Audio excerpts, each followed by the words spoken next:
நேயர்களே, தமிழ்நாட்டிலேயே அரசியல் பரபரப்பு மிகுந்த பகுதியாக மாறி இருக்கிறது வட சென்னையில் இருக்கக்கூடிய டாக்டர் ராதாகிருஷ்ணன் நகர் தொகுதி. தமிழ்நாடு முதலமைச்சர் ஜெயலலிதா RK நகர் தொகுதியின் அதிமுக வேட்பாளராக களமிறங்குவது அதிகாரப்பூர்வமாக இன்று அறிவிக்கப்பட்டிருக்கிறது. போட்டி இல்லை என திராவிட முன்னேற்ற கழகம் இந்த தேர்தலை புறக்கணிக்கிறது. பாட்டாளி மக்கள் கட்சியும் போட்டி இல்லை என அறிவித்திருக்கிறது. பணம் விளையாடாமல் உறுதி செய்வோம் என தலைமை தேர்தல் அதிகாரி உத்தரவாதம் கொடுத்தால் நாங்கள் தேர்தலில் போட்டியிடுவது பற்றி பரிசீலிப்போம் என்று தமிழ்நாடு காங்கிரஸ் சொல்கிறது. எங்கள் இலக்கு 2016 தான் என்று தமிழ் மாநில காங்கிரஸ் ஒரு நிலைப்பாடு எடுக்கிறது. போட்டியிடுவது பற்றி பாரதிய ஜனதாவும் இடதுசாரி கட்சிகளும் பரிசீலித்து வருகிறார்கள். இந்த நிலையில்தான் என்னை பொது வேட்பாளராக்குங்கள் என்று மக்கள் பாதுகாப்பு கழகத்துடைய நிறுவனரும் சமூக ஆர்வலருமான டிராபிக் ராமசாமி பல்வேறு அரசியல் கட்சி தலைவர்களை தொடர்ந்து சந்தித்து வருகிறார். இன்று பார்க்கும் பொழுது அவர் தேமுதிக தலைவரை சந்தித்திருக்கிறார், திமுகவுடைய தலைவர் பொருளாளர் ஆகியோரை சந்தித்திருக்கிறார். சற்று நேரத்துக்கு முன்புதான் டிராபிக் ராமசாமி திமுகவுடைய தலைவரை சந்தித்திருக்கிறார். திமுக தலைவர் கட்சியில நாங்க பேசி பேராசிரியரோடு பேசி அநேகமாக நல்ல முடிவெடுப்போம் என்ற ஒரு கருத்தையும் திமுகவுடைய தலைவர் சொல்லியிருக்கிறார். இது பல கேள்விகளை எழுப்பியிருக்கிறது. வலுவான ஆளும் கட்சியுடைய வேட்பாளர், அதுவும் தமிழ்நாட்டு அரசாங்கத்துடைய முதலமைச்சரே இந்த தொகுதியுடைய வேட்பாளராக களமிறங்க பொது வேட்பாளருக்கான தேவையும் அவசியமும் வாய்ப்புகளும் பற்றி கேள்விகள் எழுந்திருக்கிறது.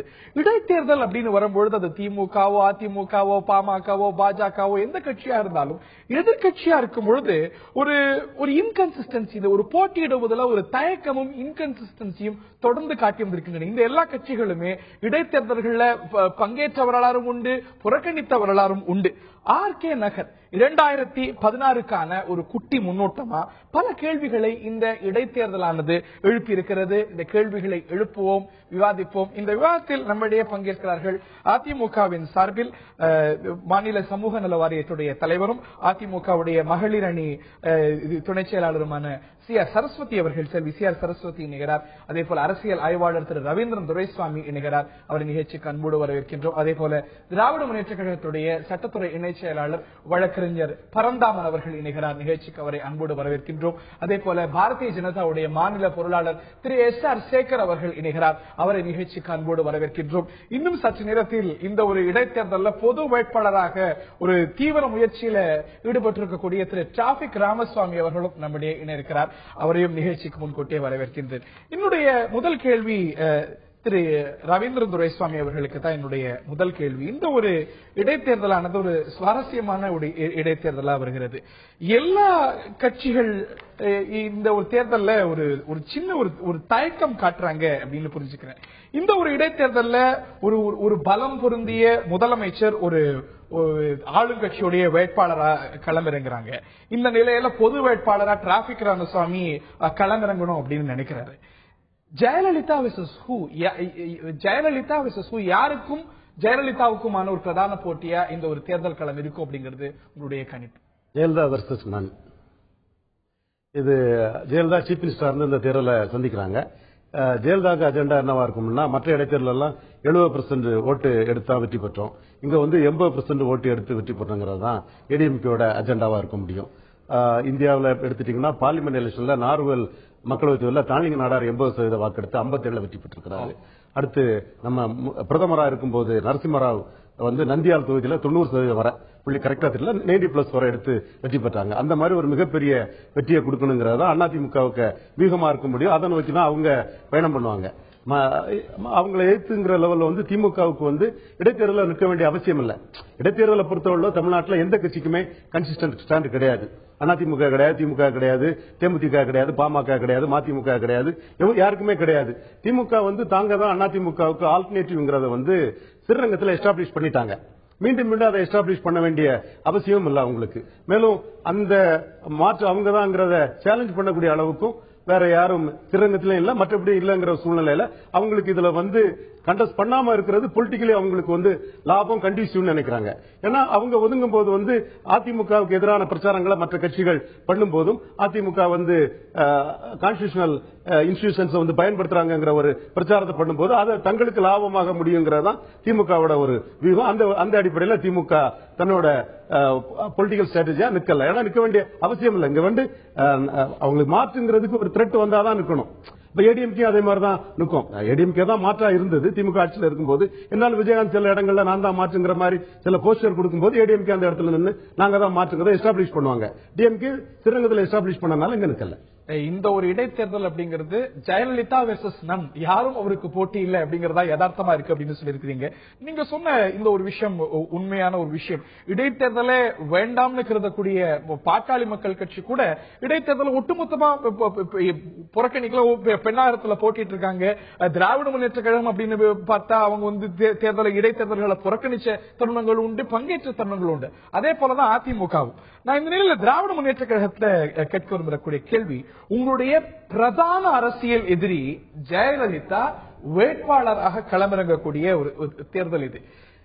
ஏற்கனவே ஜெயலலிதா களமிறங்கிய இடைத்தேர்தல்கள் உட்பட எல்லா இடைத்தேர்தலையும் நேரடியா ஜெயலலிதாவை நீங்க எதிர்கொண்டிருக்கீங்க. பாரதிய ஜனதா கூட இந்த தேர்தலில் பங்கேற்பது குறித்து ஆலோசனை செய்து வருது, இடதுசாரிகள் ஆலோசனை செஞ்சு வராங்க. டிராபிக் ராமசாமி, நான் களமிறங்குறேன், ஜெயலலிதாவை நான் எதிர்கொள்றேன், 2016 இந்த ஒரு தேர்தல் படிக்கல், நான் பொது வேட்பாளரா இறங்கிறதுக்கு தயாரா இருக்கேன் அப்படி ஒரு முன்னெடுப்பு எடுக்கிறாரு. உங்கள் தலைவரை சந்திக்கிறாரு. உங்க தலைவர் கூட அநேகமாக நல்ல முடிவு எடுக்கப்படும் அப்படின்னு சொல்றாரு. ஒரு முக்கிய எதிர்கட்சியான திராவிட முன்னேற்ற கழகம் ஏதேதோ ஒரு காரணம் சொல்லி விலகி நிற்பது அப்படிங்கிறது எப்படி விளக்கு?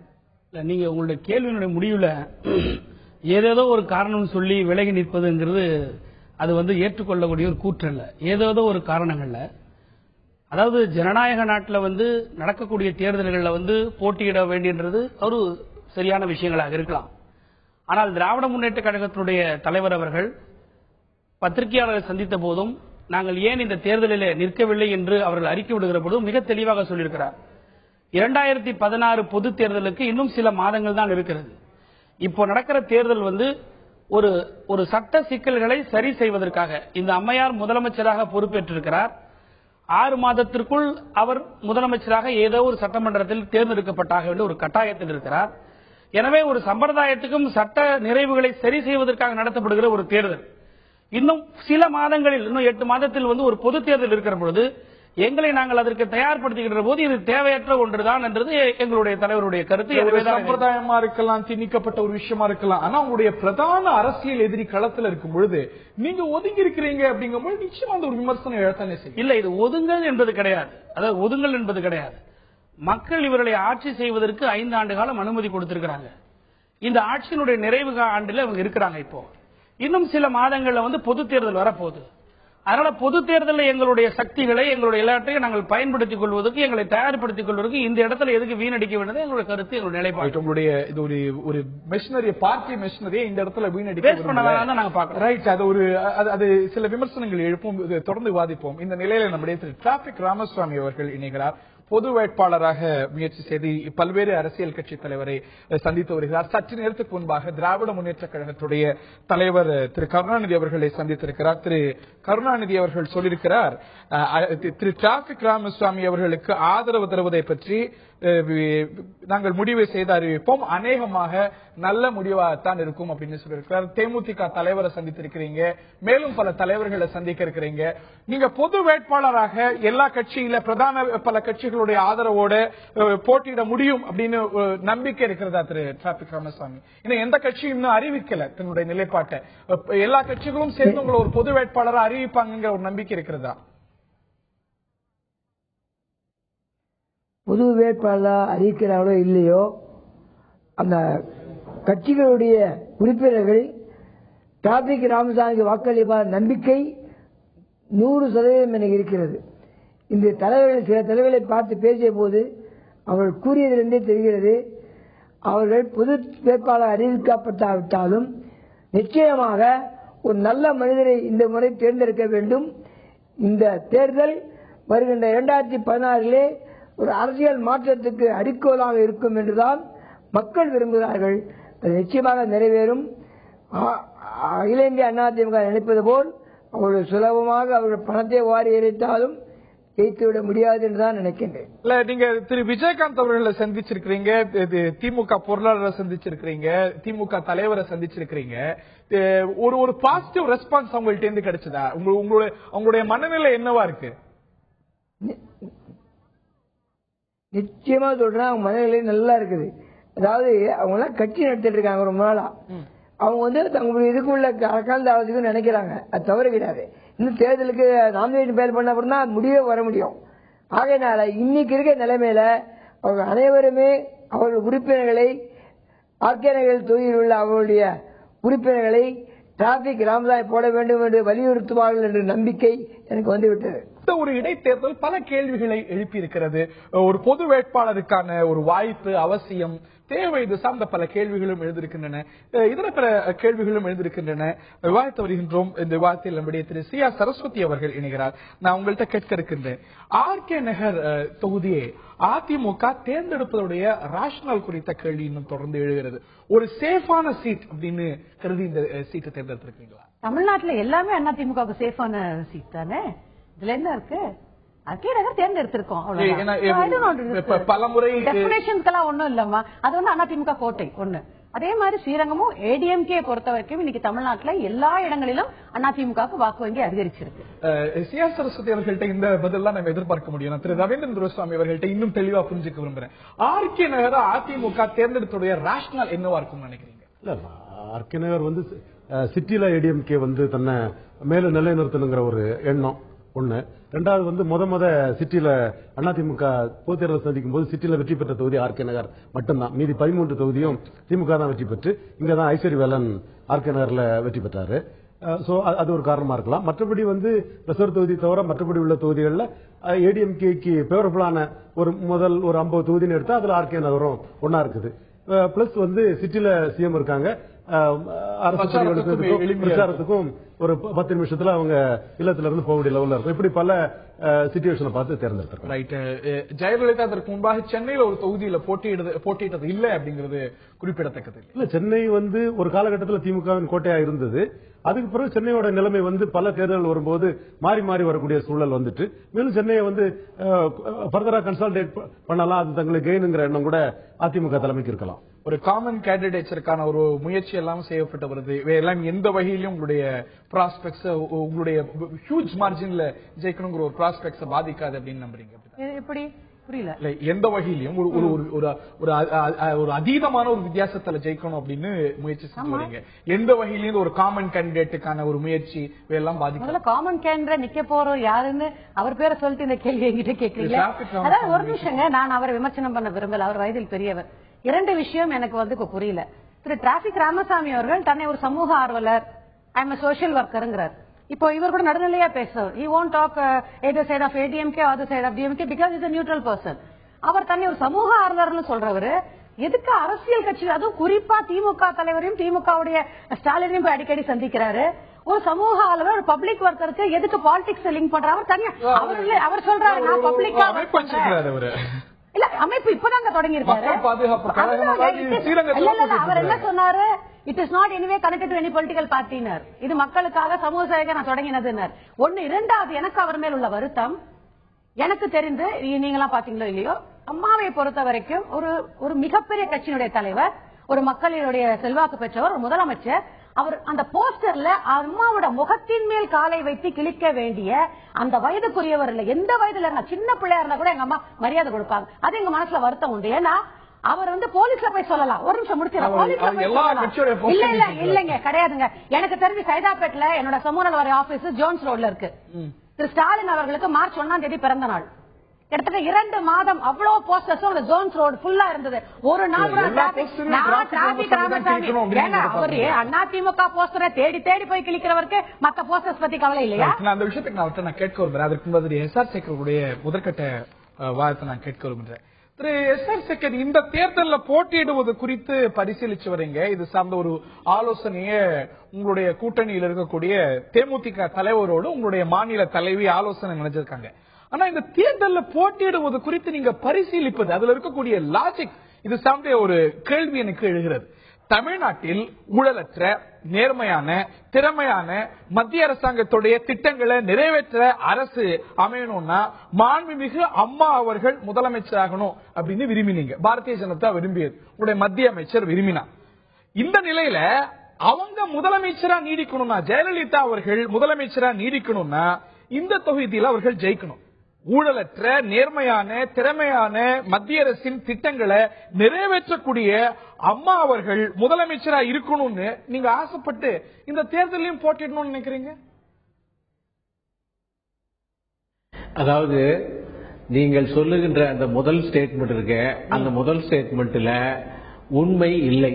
ஏன்னு சொன்னீங்கன்னா, அதாவது எங்களுடைய அமைச்சர் சொன்ன விஷயம் இந்த 7 மாத காலத்திலே இயங்காத ஒரு அரசு, செயலற்ற ஒரு அரசு, எல்லா வகையிலும் எல்லா இடங்களிலும் ஊழல் புதிந்திருக்கிற அரசு இருந்திருக்கிறது, இருந்து வருகிறது. எனவே முதலமைச்சராக ஒரு நிர்வாக திறமை மிக்க ஜெயலலிதா அவர்கள் வருவாரேயானால் இவையெல்லாம் மாற்றி இவைகளெல்லாம் சீர்திருத்தி ஒரு ஊழலற்ற மேன்மையான மத்திய அரசு போன்ற அதற்கு ஈடு கொடுக்கின்ற ஒரு அரசாக மாநில அரசு இருக்க முடியும் என்கிற கருத்தை தான் தெரிவித்தார். உங்களுடைய மத்திய அமைச்சர் பன்னீர்செல்வம் சர்க்கார் பத்தி கேட்கும்போது ஸ்தம்பித்து போயிருக்கீங்கிற விமர்சனம் வைக்கும் பொழுது அவர் சொல்வது இல்ல பன்னீர்செல்வம் சில மாதங்கள் தான் ஆகுது, அதனால அந்த விமர்சனத்தை வைக்க முடியாதுங்கிறார். ஜெயலலிதா அவர்களுடைய அரசு பத்தி கேட்கும் பொழுது இந்த வரிகள்லாம் அவருடைய வரிகள். ஊழலற்ற நேர்மையான திறமையான ஒரு அரசு அமையணும்னா ஜெயலலிதா அரசு அப்படிங்கிறார். அப்படிப்பட்ட ஜெயலலிதா முதலமைச்சரா நீடிக்கணும்னா இந்த தொகுதியில ஜெயிக்கணும். உங்களுடைய ஆசை நிறைவேறணும்னா அவங்க இந்த தொகுதியில ஜெயிக்கணும். ஒரு இயல்பா நீங்க இந்த கட்சி தேர்தலில் போட்டிடணும்னா ஜெயிக்கிறதுக்கு நீங்க ஜெயிச்ச உங்களுடைய ஆசை நிறைவேறாது.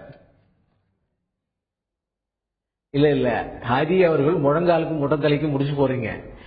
இந்த 250 300 நாளைக்கு ஒரு முதலமைச்சர் மேண்டேட் வேணும் என்பதற்காக அரசியல் சட்ட ரீதியான ஒரு ஆப்ளிகேஷனுக்காக இந்த தேர்தல் நடக்கிறது, இடைத்தேர்தல் ஒன்று. சாதாரணமாக ஜனநாயக ரீதியாக இதற்கு தங்களுடைய எதிர்ப்பை தெரிவிக்க வேண்டும், தாங்களும் நிற்க வேண்டும் என்று எல்லா எதிர்க்கட்சிகளும் முயல்வது இயல்பு. இது இரண்டாவது. இந்த இரண்டாவது ஒரு விஷயத்தை செய்வதற்காக எல்லா கட்சிகளும் முயல்கிற போது பாரதிய ஜனதா கட்சி அதை செய்கிறது. எனவே அதை செய்கிறதா செய்ய போகிறதா, அவர்கள் காமன் கேண்டிடேட்டா வரப்போகிறார்களா என்பதெல்லாம் எல்லா கட்சிகளும் எப்போதாவது தீர்மானிக்க போகிறது. நீங்கள் சொன்னீர்கள் இப்போது டிராபிக் ராமசாமி அவர்கள் எப்போது இப்ப காமன் கேண்டிடேட்டாக நிறுத்தப்பட்டு விட்டதாக நீங்களாவே நினைத்துக் கொண்டு அதை இப்போது நீங்க சொன்னீர்கள். எல்லாமே ரொம்ப ஆரம்பத்தில் இருக்கக்கூடிய பிரிலிமினரி ஸ்டேஜில் இருக்கிறது, ஃப்ளூயிட் ஸ்டேஜில் இருக்கிறது, எதுவுமே செய்யப்படவில்லை. இரண்டாவது, தமிழ்நாட்டில் உங்களுக்கு தேர்தலை பற்றி தெரியும், இடைத்தேர்தலுடைய தரம் என்ன, இடைத்தேர்தல் வந்தால் என்ன, இடைத்தேர்தலுடைய முடிவுகள் என்னெல்லாம் தொடர்ந்து எல்லாத்துக்கும் தெரியும். எல்லா மாநிலத்திலும் இடைத்தேர்தல் எல்லா கட்சிகளும் சந்தோஷமாக போட்டியிடுவார்கள். தமிழகத்தில் இடைத்தேர்தல் எல்லா கட்சியும் பின்வாங்குகின்ற சூழ்நிலை 2000க்கு அப்புறம் 2 கழகங்களையுமே உருவாக்கி இருக்கிறது. ஏன்னா இந்த சூழ்நிலையிலே பாரதிய ஜனதா கட்சி தேசிய ஜனநாயக கூட்டணியுடைய அங்கமாக இருக்கிற பாரதிய ஜனதா கட்சி அதை ஆலோசித்து அதற்கான ஒரு முடிவு வெளியிடுவதாக எங்களுடைய மாநில தலைவர் தமிழிசை அவர்கள் சொல்லியிருக்கிறார்கள். இதிலே நீங்கள் சொல்லுகின்ற ஜெயலலிதாவை ஆதரிக்க வேண்டும் என்று சொன்னால், ஊழலற்ற நிர்வாகத்தை கொண்டு வர வேண்டும் என்று சொன்னால் ஜெயலலிதாவை நீங்கள் ஏன் எதிர்த்து நிற்க வேண்டும் என்ற கேள்வி எழவே இல்லை. காரணம், ஜனநாயக ஆப்ளிகேஷன், ஜனநாயக கடமைகளை நிறைவேற்றுவதற்காக எதிர்கட்சியின் முறையில் இல்ல. ஏன்னா யார் இந்த தேர்தலில் வேட்பாளரா நிற்கிறாங்களோ அந்த முதலமைச்சருக்கு இந்த சான்றை எல்லாம் கொடுத்தது நீங்கள், உங்களுடைய மத்திய அமைச்சர். அப்படி இருக்கும் பொழுது அவங்க எதிர்த்து நீங்க போட்டியிடும் பொழுது இயல்பா அந்த ஒரு கேள்வி எழத்தான் செய்யும். அவங்க வந்தா ஊழலற்ற நிர்வாகம் இருக்கும், திறமையான நிர்வாகம் இருக்கும், நேர்மையான நிர்வாகம் இருக்கும்னு நற்சான்று கொடுத்ததும் நீங்க தான். இல்ல, மறுபடியும் இரண்டாக பிரிக்க வேண்டும். முதல்ல 7 மாத கால ஆட்சி ஒரு முடிவுக்கு கொண்டு செயல்படுகின்ற அரசாங்கம் வேண்டும் என்பதற்காக சொல்லப்பட்டது. இரண்டாவதாக, ஒரு எதிர்க்கட்சி என்கின்ற முறையிலே அந்த மேண்டேட்டுக்கு எதிராக, அதாவது இந்த தமிழ்நாட்டினுடைய அரசாங்கத்தினுடைய விஷயங்களை எல்லாம் அம்பலப்படுத்துவதற்காக எதிர்க்கட்சி என்ற முறையிலே நாங்களும் நிற்போம் என்கின்ற அந்த ஜனநாயக கடமை, இந்த இரண்டையும் சேர்த்து நீங்கள் முடித்து போடுவது சரியாக இருக்காது என்று நான் நம்புகிறேன். திரு பரந்தாமன், ஒரே ஒரு இதுதான், இடைத்தேர்தலில் போட்டியிடுறாங்களா போட்டி இல்லையான்ற இஷ்யூக்கே நான் போகாம திரு நண்பர் சேகர் அவர்கிட்ட ஒன்னே ஒன்று நான் கேட்க விரும்புறேன். ஏன்னா பாரதிய ஜனதா கன்சிஸ்டன்டா இதையே தான் சொல்லிட்டு இருக்காங்க. கடந்த 7 மாத காலமா முடங்கி இருக்குதுன்னு. அதிமுக ஆட்சிக்கு 4 ஆண்டு ஆயிடுச்சு. 2011 வந்துட்டாங்க. 2011 இருந்து டில் 27/9 வரைக்கும் என்ன செஞ்சுட்டாங்க? இப்ப இந்த 7 மாசம் வரைக்கும் என்ன செய்யலன்றதுக்காக நீங்க ஒரு 2 பாகா நிலைப்பாடா எடுக்கிறீங்க. 7 மாசத்துல செயல்படல, இன்னமும் கடந்த 4 வருஷமா செயல்பட்ட உங்களுடைய நிலைப்பாடு அதிமுக அரசாங்கம் 2011 இருந்து இன்ன வரைக்கும் சரியா செயல்படலன்றத தைரியமா ஏன் சொல்ல மாட்டேன்றீங்க? இடைக்காலத்துல முதலமைச்சராக இல்லாத ஜெயலலிதா இருக்கும்போது நீங்க விமர்சனம் செய்யறீங்க, முதலமைச்சர் ஜெயலலிதா வருகிற போது நீங்க சிவப்பு கம்பளம் இருக்கிறீங்க. ஏன் இந்த இரட்டை வேடம் என்பதுதான் நாட்டு மக்களுக்கு புரியவில்லை. 7 மாத ஆட்சி பத்தி சொல்றீங்க, அது பற்றி பொன் ராதாகிருஷ்ணன் அவர்கள்ட்ட கேள்வி எழுப்பப்பட்ட போது, சேலத்துல கேள்வி எழுப்பப்பட்ட போது, பன்னீர்செல்வம் சில மாதங்கள் தான் இருக்கு, ஒரு தப்பிச்சு போயிருக்கிறதேன்னு ஒரு கேள்வி எழுப்பப்பட்ட போது அதை அவர் ஆமோதிக்கல. அப்படி சொல்ல முடியாதுங்கிறாரு. இல்ல, அதாவது அவர் சொன்ன பதில்ல என்ன தவறு? அதாவது ஒருவர் 7 மாத காலத்துக்கு முதல்வராக நியமிக்கப்பட்டிருக்கிறார், வந்திருக்கிறார், அவருடைய பெர்ஃபார்மன்ஸ் இன்னும் கொஞ்ச நாள் கழிச்சு தான் பார்க்க முடியும் என்கின்ற சராசரி அரசியல் கணக்கீடை சொல்வதிலே என்ன தவறு இருக்கிறது என்று எனக்கு புரியவில்லை. நீங்களே அதே மாதிரி பரந்தாமனுக்கு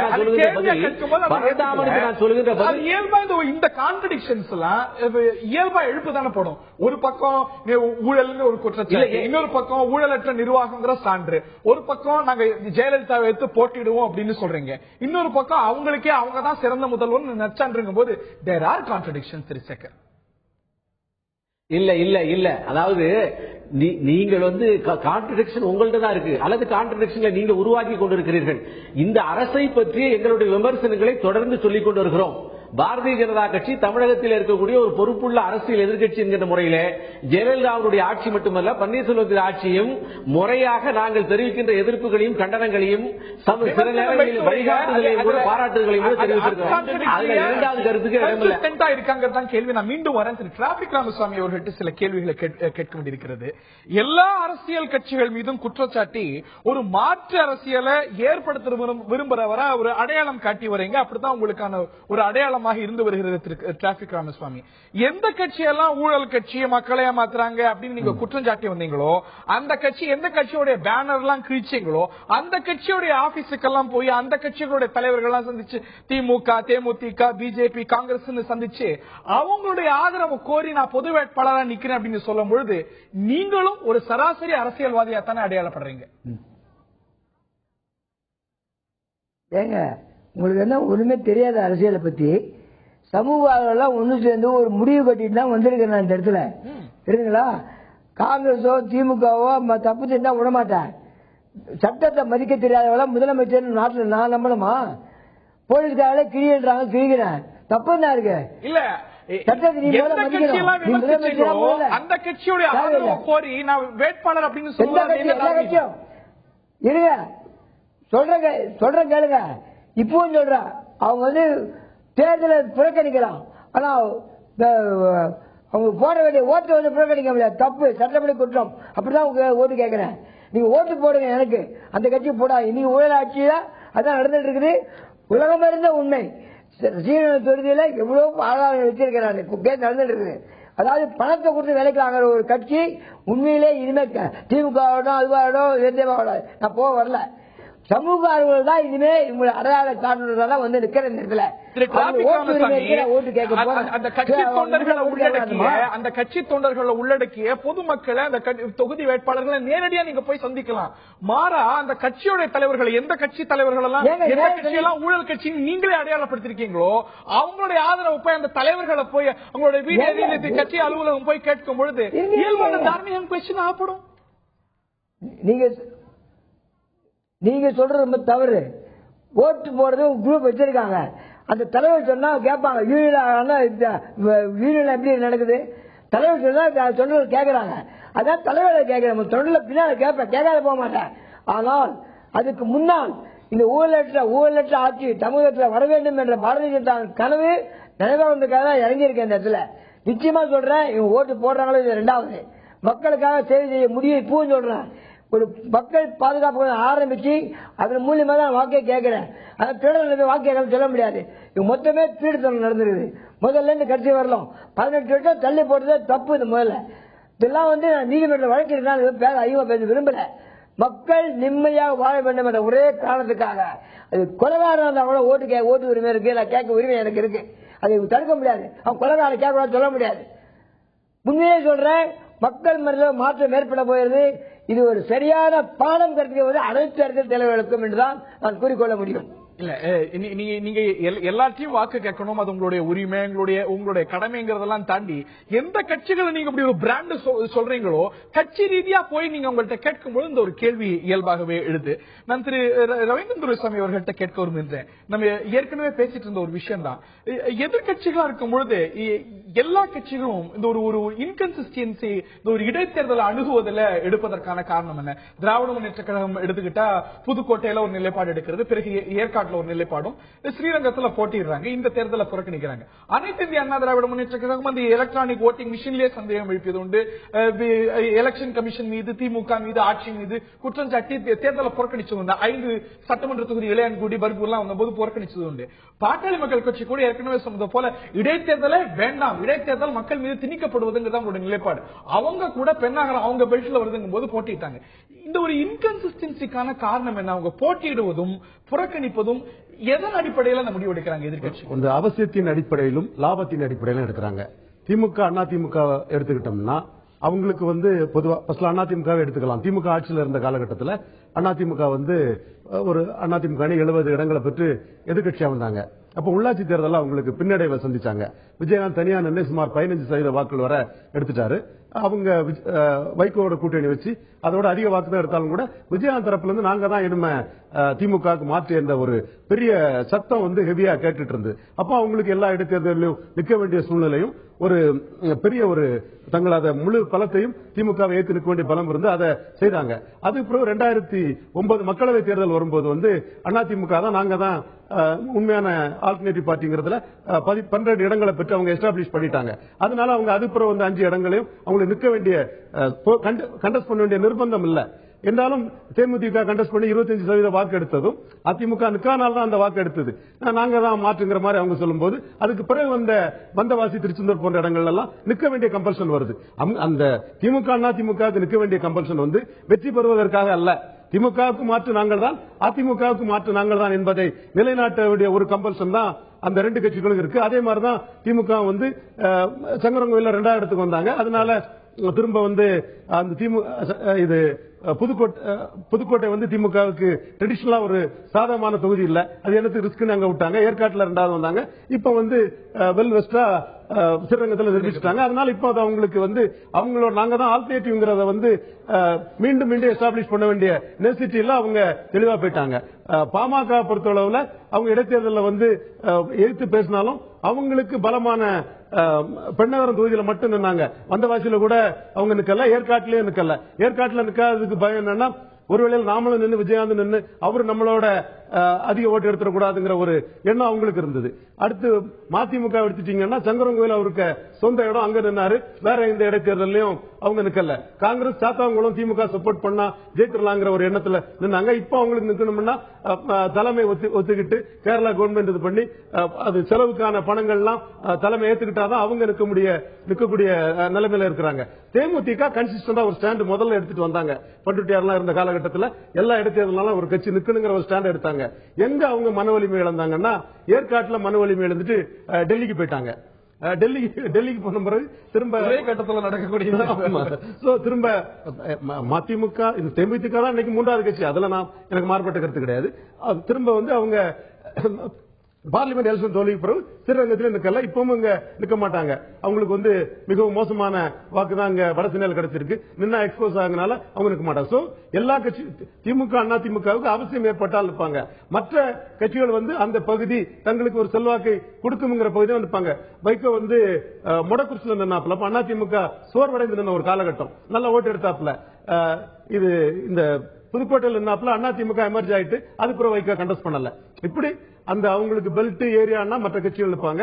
இவங்க தங்களை மால்குலேட்டிவ் நிலைநிறுத்தக்காக மட்டும் இருப்பாங்க. அவசியத்தையும் பல நிறுவனத்தையும் பொறுத்த ஒரு விஷயம் அப்படின்னு சொல்லியிருக்கீங்க. திமுக புறக்கணிக்கிறது, பொது வேட்பாளருக்கான முயற்சி எல்லாம் ஒரு பக்கம் திரு டிராபிக் ராமசுவாமி மேற்கொண்டு வருகிறார். மற்ற கட்சிகளும் ஆலோசனை செய்து வருகிறார்கள். சில கட்சிகள் நிச்சயமாக ஒரு தயக்கம் பார்க்க முடிகிறது. பல கேள்விகள் எழுந்திருக்கின்றன. இதை பற்றி தான் இந்த நிகழ்ச்சியில் வாழ்த்து வருகின்றோம். திரு டிராபிக் ராமசாமி நம்முடைய இணைந்திருக்கிறார். மற்றொரு நிகழ்ச்சிக்கு போகணுங்கிறதுனால இறுதி கேள்வியாகட்டும் நான் கேட்க இருக்கின்றேன். நீங்க ஒரு பொது வேட்பாளரா ஆகணும்னு முயற்சி செய்றீங்க, பல கட்சி தலைவர்களை சந்திச்சிருக்கிறீங்க. உங்களுக்கு எது இந்த தேர்தலில் களமிறங்கக்கூடிய முக்கிய வேட்பாளர் தமிழ்நாட்டு அரசாங்கத்துடைய முதலமைச்சர். ஸ்ரீரங்கம் தேர்தலையும் நீங்க நின்றுருக்கீங்க, நாட் சோ லாங் ago, சில மாதங்களுக்கு முன்பாக. அதுல அந்த தேர்தலை நீங்க வாங்கிய வாக்குகள் அப்படின்னு பார்க்கும்பொழுது 1000 சொச்சம் வாக்குகள், சரியா சொன்னோம்னா 1167 நினைக்கிறேன். அதுல அந்த நிலையில இருந்து ஒரு ட்ரெண்ட் எல்லாம் மாற்றி இந்த முறையில ஒரு முக்கியமான ஒரு வேட்பாளர் ஆக முடியும்னு எந்த அடிப்படையில நம்புறீங்க? அதாவது நீங்க ஸ்ரீரங்கத்தை இது ஒப்பிட்டு பார்க்காதீங்க.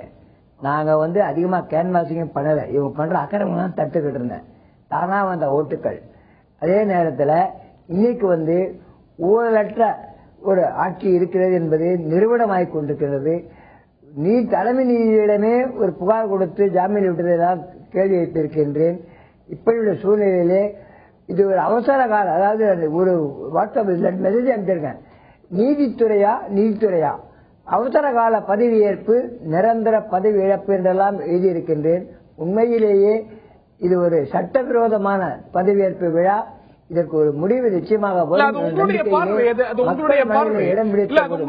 என்னுடைய கேள்வி, ஸ்ரீரங்கம் நடந்து பல மாதங்கள் ஆயிடுச்சு, என்ன மாறிடுச்சு? ஒரு ரெலவென்ட் கேண்டிடேட்டா எப்படி ஆக முடியும் நினைக்கிறீங்க? கேஸ் பெண்டிங் இருக்கு, நிச்சயம் மாறும். அனைத்து கட்சிகளும் ஆதரவு தரப்போறாங்க. நீங்க பார்க்க போறீங்க, பாருங்க ஒரு மாற்றத்தை உருவாக்குதா இல்ல பாருங்க. நீ இப்ப சொல்ற சேலஞ்ச் பண்ற ஊழலை ஒழிக்கிறதா என்னுடைய குறிக்கோள. எல்லாமே அதிமுக ஓட்டு போட போறாங்க, போன்ல பேசிட்டு இருக்காங்க. நிச்சயமா மாற்றம் வரும், அதுக்கு நினைக்கதான் போகுது. மக்கள் நல்ல ஒரு அரசியலை 2016 அடிக்கோல் தான் இது, நிச்சயமா சொல்லுகிறேன். இல்ல, நீங்க திராவிட முன்னேற்ற கழகத்துடைய ஆதரவு கோரிருக்கீங்க. அந்த ஆட்சி நடந்த போது எந்த அளவுக்கான குற்றச்சாட்டுகள் திராவிட முன்னேற்றமே பேசாதீங்க, அவங்க நீங்க கோரிருக்கீங்க, தனியா பேசாதீங்க என்கிட்ட. என்ன இல்ல, நீங்க திமுக கேக்குறேன், எல்லாம் செஞ்சிருக்கேன், விஜயகாந்த் செஞ்சிருக்கேன், விடுதலை சந்திச்சிருக்கேன். அதான் சொல்ல மாட்டேங்க நீங்க. இல்ல, கருணாநிதி குடும்பத்தில் நானே கேஸ் போடுவேன் 2Gல, தெரியுங்களா? ஊழல் சேவை யாரே மாட்டி விடுவேன், தயங்க மாட்டேன். இப்போ சொல்றேன், அப்படி இருக்கும் போது அந்த கட்சியை அமைப்பு ரீதியா அணுகுவது அப்படிங்கறது அதுல இருக்கக்கூடிய ஒரு பாருங்க, என்னங்க தார்மீகம்? அவங்க தேர்தல் நீங்க தடுக்கிறீங்க, அவங்க மாறி வராங்க, மாறி வராங்க, திமுக.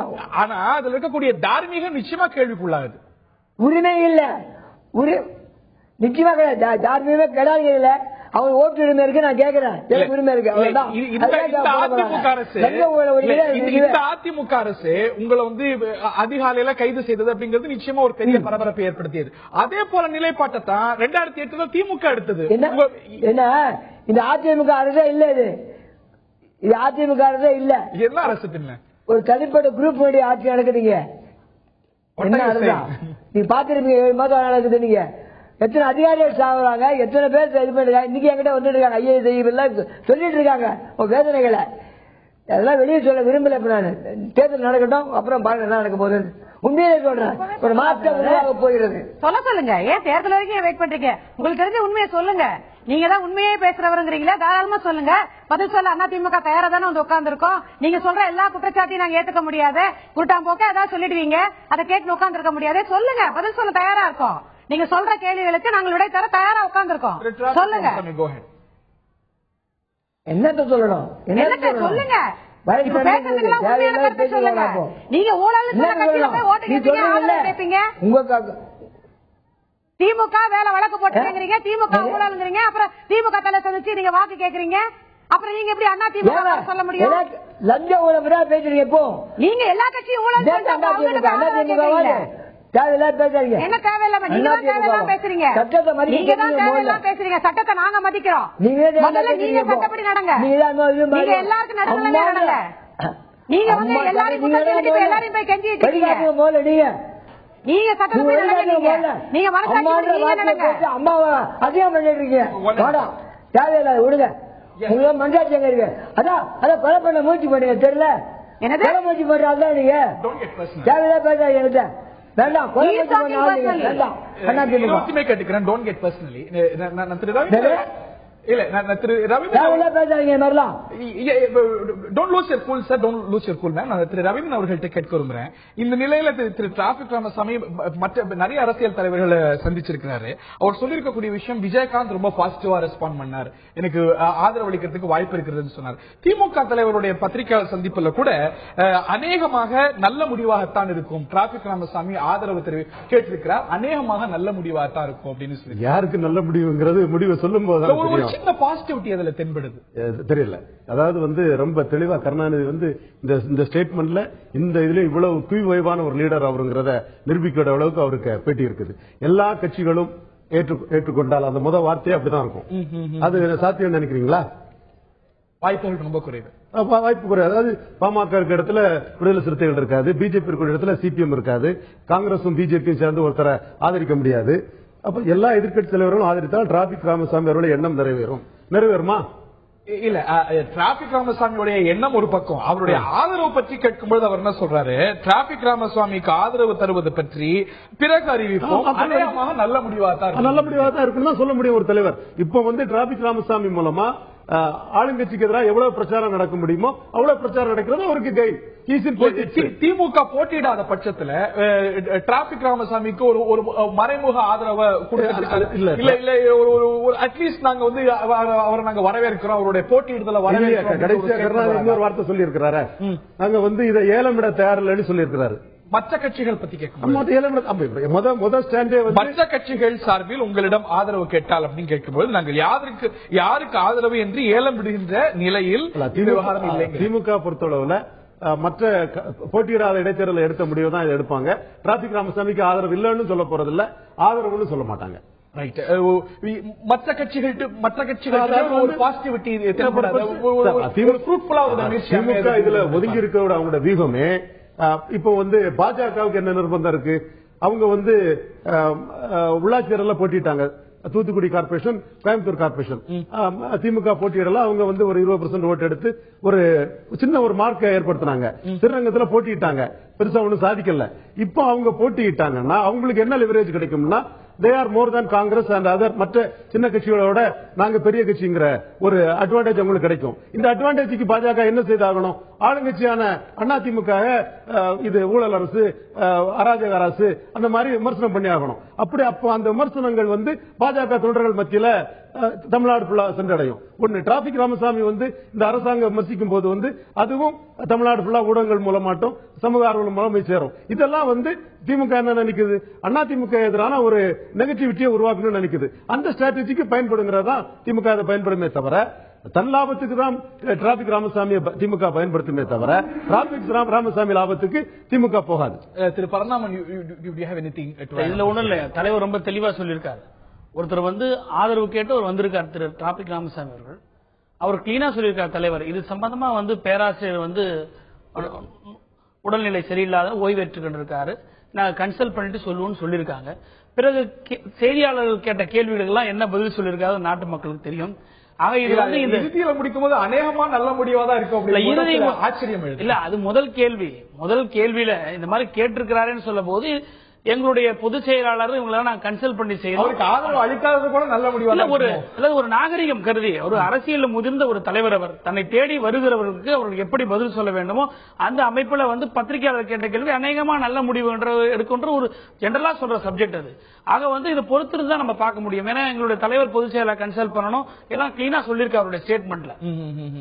நான் திரு எஸ்.ஆர். சேகர் அவர்கள்ட்ட கேட்க இருக்கின்றேன். தேசிய ஜனநாயக கூட்டணி முடிவெடுக்கும் அப்படிங்கிற ஒரு நிலையை பாரதிய ஜனதா சொல்கிறது.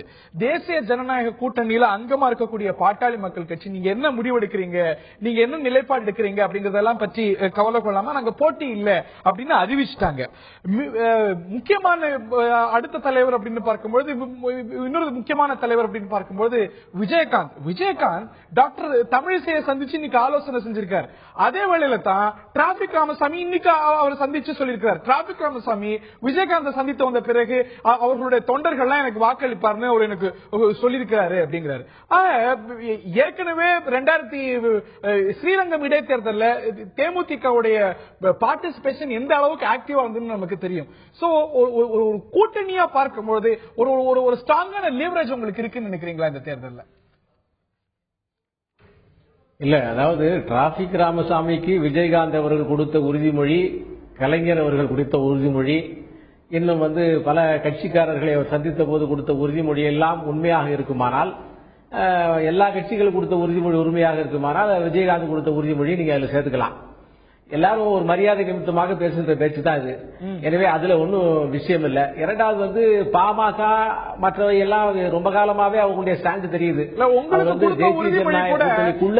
உங்களுக்கு ஸ்ரீரங்கம் இடைத்தேர்தலில் கொடுத்த உறுதிமொழி எவ்வளவு சீரியஸா இருந்தது அப்படிங்கறதுதான் கேள்வி. இல்ல ஹரி அதை பத்தி கவலைப்பட வேண்டாம். ஏன்னா ஹரிக்கு நிறைய டாக்கிங் பாயிண்ட் இருக்கிறது. ஸ்ரீரங்கம் இடைத்தேர்தலிலே அவர் பிரச்சாரம் செய்வதற்கான எல்லா முயற்சிகளும் செய்தார். கடைசி நேரத்தில் வர முடியாமல் நான் கூட கடைசி நாள் அன்னைக்கு ஸ்ரீரங்கத்தில் இருந்து அன்றைக்கு அவர் வருவதாக இருந்தது. அது வர முடியாத காரணத்தினாலே அன்றைக்கு வேறு மூத்த தலைவர்கள் பிரேமலதா விஜயகாந்த் வரல, சுதீஷ் வரல அப்படிங்கும்போது இயல்பாகவே அந்த கேள்வி, இன்னும் சொல்ல போனா அந்த வருத்தத்தை உங்களுடைய மாநில தலைவர் கூட பதிவு செஞ்சிருக்காங்க. பாமகவும் தேமுதிகவும் ஆதரவு அளிச்சு பிரச்சாரம் செய்திருக்கணும், இன்னும் ஊக்கத்தோட பிரச்சாரம் செய்திருக்கணும் அப்படின்னு டாக்டர் தமிழிசை கூட அந்த ஒரு வருத்தத்தை பதிவு செஞ்சிருக்காங்க. அப்படிங்கும்போது அந்த சந்தேகம் இந்த தேர்தலில் விஜயகாந்தோட நிலைப்பாட்டில் பொருத்தி பார்க்கப்படாதான்? பொருத்தி பார்க்கப்படாது. அதாவது முதல்ல அதே மாதிரியான சந்தேகத்துக்குரிய விஷயங்கள் எல்லாம் அன்று நடக்கல. பிரச்சாரம் பண்ண வரல என்பது ஒரு புறம் உண்மை என்றால், வர முடியவில்லை என்பது ஒரு புறம் உண்மையாக இருந்தாலும் கூட இப்போது அதை பொருத்தி பார்க்க வேண்டிய அவசியம் இல்லை. ஏன்னா எல்லாமே நிச்சயமாக இப்போது நிச்சயமற்ற நிலைமையில் தான் இருப்பது என்பது நிச்சயம். ஏன்னா அதனால எந்த ஒரு முதலில் போட்டி இருக்கிறதா இல்லையா, போட்டி இருந்தால் யார், எந்த கட்சிக்காரர்கள் போட்டியிட போகிறார்கள் என்பதெல்லாம் இந்த பாரதிய ஜனதா கட்சியினுடைய தலைமையிலான இந்த தேசிய ஜனநாயக கூட்டணியுடைய முடிவுகள் எல்லாம் விரைவில் அறிவிக்கப்படும் என்கின்ற உண்மையானது சொல்லப்பட்டிருக்கிறது. எனவே இதை பொறுத்திருந்துதான் பார்க்க வேண்டும். இப்போதைக்கு இந்த இடைத்தேர்தலால் தமிழகத்தில் எந்த மாற்றமும் வரப்போவதில்லை. ஒரே ஒரு மாற்றம் ஒருவேளை எல்லா கட்சியும் போட்டியிட போகிறதா அல்லது குறிப்பிட்ட கட்சி போட்டியிடுகிறதா, ஜெயலலிதாவுடைய வெற்றி மார்ஜின் என்ன, இவை மட்டும்தான் தெரிய போகிறது. அவர் முதலமைச்சராக ஆக போகிறார். இடைத்தேர்தல்கள் எல்லாம் இதுவரை அப்படித்தான் ஒரு ரிசல்ட் கொடுத்து வந்திருக்கிறது. எனவே இது இப்போ ஜெயலலிதா ஜெயிக்க போறாங்கன்னு உறுதியா நிக்கிறீங்க நீங்களும் இல்லையா? அப்படி போட்டிட்டா தெரிஞ்சு என்னுடைய வார்த்தைகளிலிருந்து நீங்கள் ஒரு அனுமானத்தை கொண்டு வரலாமே தவிர இந்த கடந்து முடிந்த சரித்திரங்களிலிருந்து நீங்கள் அனுமானத்தை எடுத்துக் கொள்வதற்கு தயாராக இல்லை. எஸ்.ஆர். சேகர் ஜெயலலிதா உறுதியாக ஜெயிக்க மாட்டார், பாரதிய ஜனதா கட்சி கடுமையாக போராடும், நிச்சயமாக நாங்கள் வெற்றி பெற்று விடுவோம் என்று ஒரு உறுதிமொழியை இடைத்தேர்தல் தமிழகத்தில் எந்த ஒரு இல்ல தமிழகத்தில் இடைத்தேர்தல் இதுவரை என்ன சொல்லி இருக்கிறது? எல்லா கட்சியிலும் பின்னங்கால் பிடங்கி எடுக்கத்தான் ஓடி இருக்கிறார்கள். ஆளுங்கட்சி மட்டுமே வெற்றி பெற்றிருக்கிறது. ஒரு முதலமைச்சரே தேர்தலில் இருக்கிறார். அவர் முதலமைச்சர் ஆக வேண்டிய கட்டாயமும் இருக்கிறது. இந்த வெற்றி பெற்றது மூலமாக இந்த சூழ்நிலையில் எப்படி நீங்கள் வெற்றி எதிர்பார்க்க முடியும்? அது மட்டுமல்ல, தேர்தல் கமிஷன் கூட ஒரு ஜி பூம்பா அளவுக்கு மிகப்பெரிய பலம் உள்ள தேர்தல் கமிஷன் இதுவரை ஆளுங்கட்சிக்கு மட்டுமே ஆதரவாக இருந்திருக்கிறது. எனவே கைகளை பின்னிலே கட்டப்பட்ட ஒரு சூழ்நிலையிலே தான் எதிர்கட்சிகள் தேர்தலை சந்தித்து வந்திருக்கிறது. எனவே இப்படிப்பட்ட ஒரு முடிவுகள் வருவதற்கு தான் வாய்ப்புகள் இருக்கிறது என்ற யதார்த்தத்தை சொல்வதன் மூலமாக நாங்கள் ஏற்றுக்கொண்டு விட்டோம் என்று அர்த்தம் இல்லை. யதார்த்தம் இந்த இடைத்தேர்தலில் பாஜக போட்டியிட்டாலும் ஜெயலலிதா ஜெயிக்க போகிறார்னு தெரிஞ்சே போட்டியிட போகுது அப்படின்னு நான் புரிஞ்சுக்கிறேன். திரு பரந்தாமன் ஒரு சிறிய அது அல்ல அர்த்தம், அது அல்ல அர்த்தம். இதன் மூலமாக நான் சொல்லுகின்ற செய்தி என்னவென்று சொன்னால், ஒருவேளை ஜெயலலிதா பாரதிய ஜனதா கட்சி தேர்தலில் நிற்குமானால் சம பலத்தோடு இந்த தேர்தலை சந்திப்பதற்கு ஜெயலலிதா தன்னை தயார்படுத்திக் கொள்ள வேண்டும்.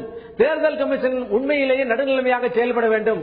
எல்லா கட்சிகளும் சமமான பலத்தோடு பெறுகின்ற அளவிலே அரசு இயந்திரங்கள் ஆளுங்கட்சிக்கு ஆதரவாக செயல்படக்கூடாது என்கின்ற செய்தியை தான் நான் இப்படி ஒரு இடைவெளி இருக்கணும்.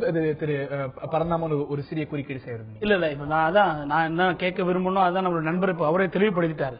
சப்போஸ் இன் கேஸ் விஜயகாந்த் அவர்கள் ஸ்ரீரங்கத்தில் இருந்த மாதிரி ஒரு பெட்ரைலிங் பண்ணாருன்னு வச்சுக்கோங்க, இவங்க கேண்டிடேட்டை போட்டு இவங்க ஜெயலலிதா எதிர்ப்பாங்களா பிஜேபிங்கிறதா என்னுடைய கேள்வி கேட்கணும்னு நினைச்சேன். அவரே சொல்லிட்டாரு, இப்ப பிஜேபி நாங்க நின்னோம்னா சமபலத்தில் நாங்க போட்டிடுவோம். அந்த கொஸ்டின் தான் எனக்கு வேணும். பிஜேபி சப்போஸ் டிஎம்டிகே வந்து ஆதரவு கொடுக்கல அப்படின்ற மாதிரி டிலே பண்றான்னு வச்சுங்க, இவங்க ஜெயலலிதாவுக்கு எதிர்ப்பா கேண்டிடேட் போட முன் வருவாங்களா இல்லையான்றதான் என்னுடைய கேள்வி அவர்கிட்ட கேட்கணும். நீங்க பாஜகவுக்கும் அதிமுகவுக்கும் ரகசிய உறவு, அது என்ன ஒரு கேள்வியை நீங்க தொடர்ந்து வச்சு வரீங்க. நீங்க உண்மைதான் நடந்துட்டு நீங்க வந்து இந்த களத்துல ஒதுங்கி இருக்கீங்க, பரிசீலிச்சு வராங்க. இல்ல அதாவதுங்க, இப்போ ஜெயலலிதா நீ எதிர்த்து நிக்கிறதுக்கு பரிசீலிச்சு வராங்க, இதெல்லாம் கரெக்ட். ஆனா அதே சமயத்துல ஓ பன்னீர்செல்வம் இருக்கும்போது ஒரு 7 மாச கவர்மெண்ட் இவங்க வந்துட்டாங்கன்னா நல்லா ஒரு குட் கவர்னன்ஸ் கொடுப்பாங்க, ஒரு ஸ்டேபிள் கவர்மெண்ட் கொடுப்பாங்க, சென்ட்ரல் கவர்மெண்ட் ஸ்கீம்ஸ் எல்லாம் இம்ப்ளிமெண்ட் பண்ணுவாங்க. அவங்க நிலைப்பாடு எப்படி இருக்குது? டுவல் ஸ்டாண்டர்ட் தான் இருக்கு. அதுதான் மக்களுக்கு தெளிவுபடணுன்றதுக்காக தான் நான் என்ன கேட்டேன் மிஸ்டர்,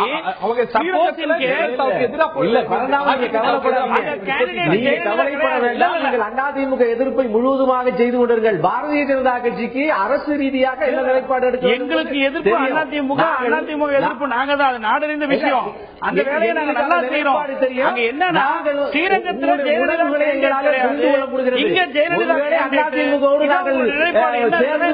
நட்பு பாராட்டி விடுவோமா என்கின்ற உங்களுடைய கவலையும் பயமும் நிச்சயமாக ஒரு நல்ல எதிர்கட்சியாக, ஒரு தமிழ் மக்களுக்கு ஆதரவான எதிர்கட்சியாக தான் எங்கள் நிலைப்பாட்டை வைத்திருக்கிறோம், செய்து கொண்டிருக்கிறோம். அந்த ஒரு கேள்வி, அதாவது ஸ்ரீரங்கத்தில் ஜெயலலிதா நிக்கல, நீங்க நின்னீங்க.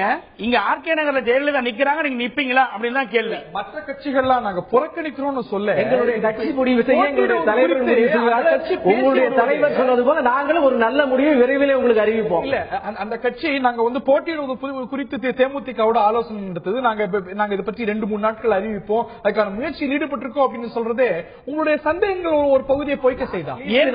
களத்திலே இருப்போம் என்கிற நம்பிக்கையை தந்திருக்கிறோம். நீங்க களத்தை விட்டு ஓடிய பிறகு நீங்க எங்கள் மீது பேசுவதற்கு என்ன அர்த்தம் இருக்குன்னு தெரியல.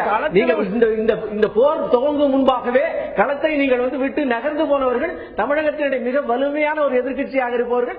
ஆகவே நாங்கள் வந்து ஒரு நிலைப்பாட்டை இன்னும் எடுக்கவில்லை. நாங்கள் நிச்சயமாக ஒரு நல்ல முடிவு எடுப்போம். இல்ல, நாங்கள் களத்தை விட்டு ஓடவில்லை, நாங்கள் இருப்பதுதான் களம். இப்ப திரு ஹரி அவர்கள் கேட்ட கேள்விக்கு நான் பதில் சொல்றேன். அதாவது விஜயகாந்த் அவர்களை வந்து மாநில தலைவர் தமிழிசை சவுந்தரராஜன் சந்திச்சதே வந்து ஒரு முயற்சி தான் அப்படின்னு சொல்றாரு. உங்களுடைய சந்தேகத்திற்கு அது ஒரு களங்கம் கற்பிக்கிற மாதிரி இருக்குமான்ற மாதிரி ஒரு கேள்வி கேட்டீங்க.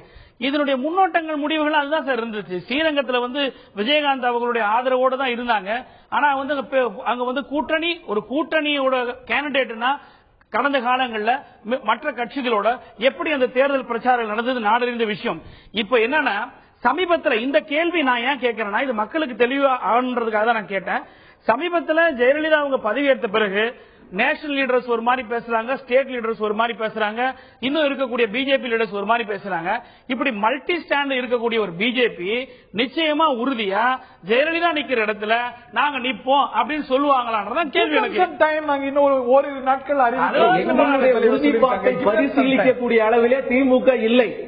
எங்களுடைய உறுதிப்பாட்டை பற்றி நீங்கள் தயவு செய்து கவலைப்பட வேண்டாம். உறுதிப்பாட்டை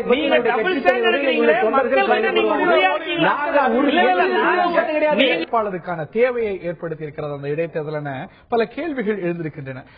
அதிமுகவுடைய CR சரஸ்வதி அவர்கள்ட்ட கேட்க இருக்கின்றன. தமிழ்நாட்டு அரசியலை பொறுத்த வரைக்கும் இந்த இடைத்தேர்தலில் அரசியல் எதிர்கட்சிகள் காட்டக்கூடிய ஒரு தயக்கம், அதோடைய பேசிஸ் தொடர்ந்து இருந்து வருவது அப்படிங்கிறது இடைத்தேர்தலில் வந்து ஒரு பணபலம் அப்படிங்கிறது ஒரு இன்னவிட்டபிள் பார்ட்டா மாறி போயிருக்கிறது. ஒரு லெவல் பிளேயிங் ஃபீல்ட் இல்லாம உருவாக்கிடுது அப்படின்னு தொடர்ந்து தமிழ்நாட்டில் நடந்திருக்கக்கூடிய இடைத்தேர்தல்கள், ஸ்ரீரங்கம் இடைத்தேர்தல் வரைக்கும் ஒரு பண விளையாட்டை நம்ம பார்த்திருக்கிறோம். ஜெயலலிதாவே, தமிழ்நாடு முதலமைச்சர் ஜெயலலிதாவே களமிறங்கக்கூடிய ஒரு தேர்தல் அப்படிங்கும் பொழுது இந்த ஒரு விஷயத்துல கவனமாக அதிமுக இருக்குமா? ஒரு லெவல் பிளேயிங் ஃபீல்ட் உறுதி செய்யுமா? இந்த ஒரு குற்றச்சாட்டு இல்லாத ஒரு நிலையை அதிமுக ஏற்படுத்தும். எல்லா டிபேட்ஸ்லயும் நான் ஒண்ணே கேட்டுக்கிறாரு, ஏன் ஜனங்களை எப்ப பார்த்தாலும் பிரியாணிக்கு ஓட்டு போடுறாங்க, காசு வாங்கிட்டு ஓட்டு போடுறாங்க, ஏன் கொச்சப்படுத்துறீங்கிற ரெண்டாவது விஷயம். ஒரே ஒரு நிமிஷம் மிஸ்டர் ஹரி, இடைத்தேர்தல்கள் விளையாடுது அப்படிங்கறத மறுக்கிறீங்களா? எல்லா மீடியாஸும் சொல்லிட்டு இருக்கீங்க, எல்லாரும் ஒரு குற்றச்சாட்டை சொல்றீங்க. நான் உங்களுக்கு கேட்டுக்கிறது ஒன்னே ஒண்ணுதான், தயவு செய்து வாக்களிக்கிற மக்களை சிறுமைப்படுத்தாதீர்கள். அதைத்தான் நான் கேட்கிறேன். ஜனங்களை வந்து கொச்சப்படுத்தாதீங்க. வாங்கிட்டு ஓட்டு போடுறாங்க, பிரியாணி பொட்டல வாங்கிட்டு ஓட்டு போடுறாங்கன்னு சொல்லாதீங்க. இதே அரங்கத்துல பல இடைத்தேர்தல்கள்ல நேர்களுடைய கருத்தை கூட கேட்டிருக்கோம், தொலைபேசி வாயிலா. ஆளுங்கட்சி எதிர்கட்சின்னு இல்ல, எல்லா கட்சிகளும் கொடுக்கறாங்கிறது யதார்த்தமா இருக்கிறது, வாங்குறாங்கிறது யதார்த்தமா இருக்கிறது. எங்களை பொறுத்த வரைக்கும் நாங்கள் ஜனங்களை கொச்சைப்படுத்தி பேச நான் விரும்பல மிஸ்டர் ஹரி. ஒரு விஷயம். அப்படி பணம் கொடுத்து நாங்க எல்லா ஓட்டுமே நாங்களே வாங்க முடியும், ஸ்ரீரங்கத்துல வாங்க முடியும்னா இன்னைக்கு எது திராவிட முன்னேற்ற கழகம் அவங்களே சொன்னாங்க 2011 தேர்தலை விட நாங்கள் ஸ்ரீரங்கத்தில் அதிகமான வாக்குகளை வாங்கியிருக்கோம் சொல்லியிருக்காங்க. எல்லா கட்சிகள் மீது இந்த குற்றச்சாட்டு.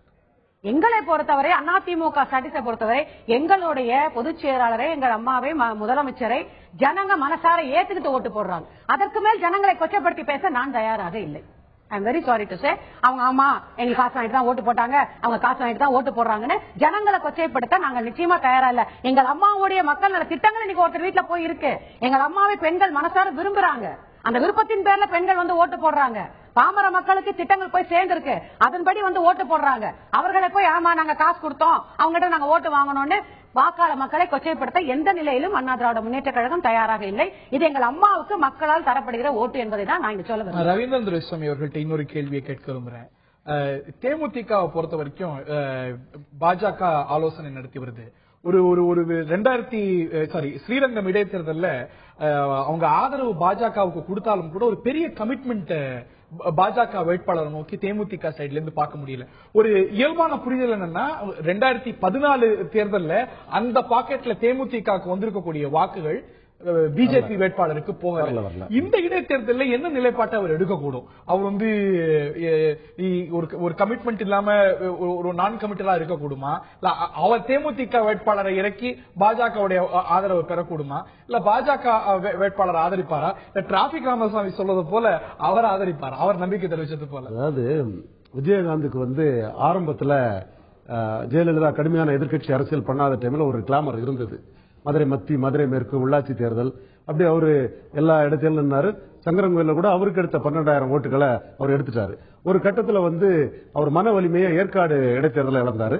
அப்புறம் இந்த ஜெனரல் எலெக்ஷன்லயும் அவருக்கு வந்து அந்த கூட்டணியில வந்து அவரால தங்களோட முக்கியத்துவத்தை இழந்த கட்சிகளுக்கு அவர் வந்து வாழ்வு கொடுத்துட்டாரு. பாஜகவுக்கும் இது பாமகவுக்கும். அது முந்தைய எலெக்ஷன்ல அவர் எதிர்கட்சிங்கிற அந்தஸ்துக்கு வந்தாங்க. இந்த கட்சிகள் வந்து சட்டமன்ற தேர்தலில் எதையுமே சாதிக்கல. இவங்க 3 சீட்டு தான் சட்டமன்றத்தில். அந்த 2 கட்சிகளுக்கும் ஒரு எம்பி ஜெயக்கூடிய அளவுக்கு ஒரு கூட்டணி வாய்ப்பை கொடுத்துட்டாரு. பட் அவர் வந்து அந்த கூட்டணியில மிகவும் மோசமாக பெர்ஃபார்ம் பண்ணார். பிஜேபி நல்ல விதமாக பெர்ஃபார்ம் பண்ணியிருந்து. அதுக்கு பிறகு வந்து அவர் மீண்டும் தனித்து போட்டிங்கிறது வந்து தனக்கு ஒரு தற்கொலை முடிவுங்கிற எண்ணத்துல தான் அவர் இருக்கிறாரு. இன்னும் சொல்ல போனா ஸ்ரீரங்கத்தில் அவர் ரொம்ப திறமையா தனித்து போட்டி விடக்கூடிய அந்த பொறுப்பை பிஜேபி தலையில கட்டிட்டாருன்னு எடுத்துக்கலாம். இப்போ அவர் வந்து என்னோட அனுமானப்படி பிஜேபி கூட்டணியில மோடியோட ஒரு ஆதரவு அலை இருந்த போது கூட மதிமுக பாமக இருந்து கூட அவருக்கு எந்த பலனும் கிடைக்கல. இப்ப வந்து இருக்க இடத்த வந்து உடனே இந்த எலெக்ஷன் இருக்க இடத்த வந்து உடனே நம்ம வெக்கேட் பண்ணாண்டா. நாளைக்கு திமுகவோட பேரம் பேசுறது கூட பாஜக கூட நம்ம இருந்துட்டு இருக்கிறதா நமக்கு பயன்படுங்கிற எண்ணத்துல தான் இருக்கிறாங்க. இந்த எலெக்ஷனை பொறுத்தவரை முதல்ல பிஜேபி நிக்கிறாங்கிறதே முடிவாகல. அதனால இப்சன் பட்ஸ் இன்னும் முடியல. இந்த எலெக்ஷனை பொறுத்த பிறகும் பட்டுப்படாம தான் அவர் இருப்பார். அப்படியே வந்து பாஜக வேட்பாளர் நிறுத்தினாலும் கூட ஒரு ஆதரவு அப்படிங்கிறது ஒரு முழுமையான பங்கேற்பு இருக்காது. அவரோட நோக்கம் இன்னைக்கு பாஜக இருக்கிறது வந்து 2016 பவர்ஃபுல்லா திமுக பேரம் பேசலாம். நம்ம ஒரு தமிழ்நாட்டு அரசியல் இன்னைக்கு இல்ல, 1980 ஒரு பணம் அப்படிங்கிறது தேர்தல்கள்ல விளையாடக்கூடிய விஷயம். திமுகவா இருக்கலாம், அதிமுகவா இருக்கலாம். இது ஒரு குற்றச்சாட்டு 2 கட்சிகள் மேல இருக்கு. நீங்க இந்த ஒரு கேள்வி எழுப்பினதே ரொம்ப அஃபென்சிவா எடுத்துக்கிட்டீங்க. இன்னும் சொல்ல போனா மக்களை கொச்சப்படுத்துறீங்க அப்படின்னீங்க. இதே குற்றச்சாட்டை திருமங்கலம் போது நீங்க வச்சிருக்கீங்க. திமுக கையாண்ட திமுக போட்டிட்ட திமுக ஆட்சியில் நடந்த இடைத்தேர்தல்கள்ல பணம் கொடுக்கப்படுது, பிரியாணி கொடுக்கப்படுது, இவ்வளவு காசு கொடுக்கப்படுது அப்படின்னீங்க. அன்னைக்கு மக்களை கொச்சப்படுத்தினீங்களா? திராவிட முன்னேற்ற கழக தேர்தல் அவங்க திருமங்கத்துல சந்திச்சப்போ அதிமுகவுக்கு என்ன ஓட்டு வந்து விழுந்ததுன்னு உங்களுக்கே தெரியும். அதே சமயத்துல ஸ்ரீரங்கத்துல நாங்க காசு கொடுத்து எல்லாரையும் விலைக்கு வாங்கியிருந்தா இவ்வளவு வாக்குகளை திராவிட முன்னேற்ற கழகம் வாங்கியிருக்க மாட்டாங்க. எல்லா ஓட்டையும் காசு கொடுத்து அதுவல்ல ஒரு தேர்தல் பெற்ற வெற்றி அப்படிங்கிறது வந்து நீங்க காசு கொடுத்த வெற்றி, இல்லாட்டி காசு விளையாடுது, மக்களை கொச்சப்படுத்தாதீங்க அப்படின்னீங்க. இதே குற்றச்சாட்டை நீங்க திமுக ஆட்சி காலத்தில் வச்ச போது நீங்க அன்னைக்கு மக்களை தானே குற்றம். திருமங்கலத்துல மக்களே ஓட்டு போடலைங்க, மக்களே ஓட்டு போடல. யார் போட்டா? அவர் அன்னைக்கு இருந்த அழகிரியோட பார்முலா என்னங்கிறது இன்னைக்கு நான் சொல்லிதான் உங்களுக்கு தெரியணுங்கிறது. அன்னைக்கு எல்லாருமே பெண்ணகரத்துல ஜாதி விளையாடியது. அது எங்களுக்கு தெரியாதா? பாமக குடும்பத்தோட போய் உட்கார்ந்து நீங்க எல்லாம் என் குடும்பத்தோட வந்திருக்க, நீங்க நம்ம ஜாதியை விட்டு கொடுக்க கூடாதுன்னு அவர் கேட்டு கேட்டு வாங்கி வாங்கி தான் அந்த 2011 விளையாடாதா? எதுக்கு? அது வந்து ஒரே ஒரு தொகுதிக்கு நடந்த தேர்தல். அதுல குடும்பத்தோட போய் உட்கார்ந்தாரு, அந்த ஜாதி பாசத்துல அவர் ஜெயிச்சு வந்தாரு. நான் இப்ப கேக்குறேன், இன்னைக்கு பாமக சொல்லி இருக்காங்க நாங்க வந்து தேர்தலில் போட்டியிட போறதில்ல. இதே டாக்டர் ஐயா அவர்கள் என்ன சொன்னாங்க? வருகிற தேர்தலில் என்னுடைய மகன் அன்புமணி ராமதாஸ் தான் தமிழ்நாடு முதலமைச்சர் கேண்டிடேட் சொன்னாரா இல்லையா? அப்ப 234 தொகுதியை சந்திக்க தயாரா இருக்கும் பாமக இந்த தேர்தலை ஒரு தேர்தலை புறக்கணிக்க வேண்டிய அவசியம் இல்லையே. இதே கேள்வி நீங்க எதிர்கட்சியா இருக்கும் போது உங்களை நோக்கி எழுப்பியிருக்க முடியும்ல. நீங்க ஏன் வந்து இளையான்குடி பர்கூர் உள்ளிட்ட அந்த தேர்தல்கள் எல்லாம் புறக்கணிச்சீங்க? அன்னைக்கு இதே மாதிரி கேள்வி உங்களை நோக்கி எழுப்பப்பட்டது. இந்த தேர்தலை அம்மா புறக்கணிச்சாங்க, இல்லன்னு சொல்லல.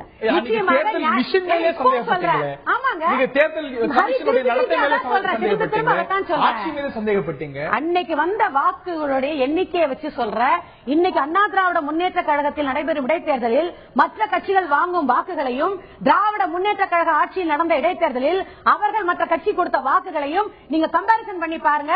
எங்களுடைய கூற்று நியாயமா இல்லையாங்கிறது உங்களுக்கே தெரியும்.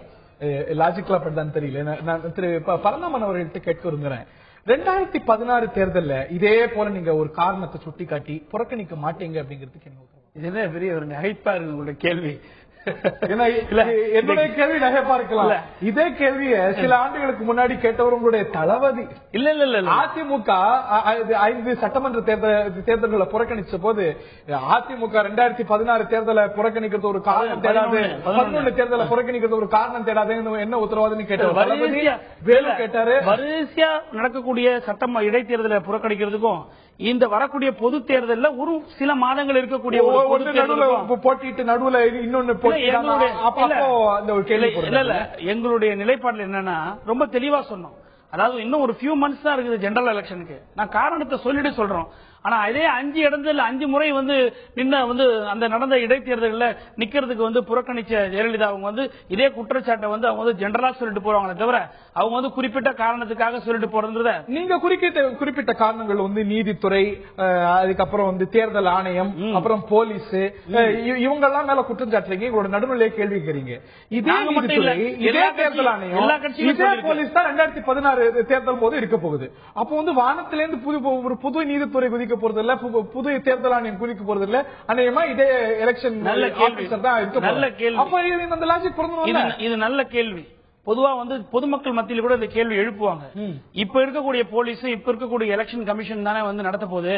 அப்ப 2016 இது நடக்கிறது இடைத்தேர்தல், அது நடக்க போது ஒரு பொது தேர்தல்.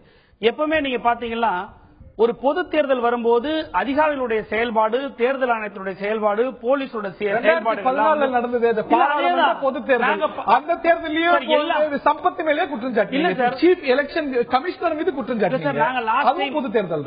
லாஸ்ட் டைம் நாங்க ஆட்சியில் இருக்கும்போது நாங்க வந்து தேர்தலை சந்திக்கும் போது, பொது தேர்தல் சந்திக்கும் போது இதே காவல்துறை அதிகாரிகள் சரி எல்லாமே சரி அண்ணா அறிவாலய வாசல் வரைக்கும் வரக்கூடிய அளவுக்கு அவங்க தைரியமா செயல்பட்டாங்க.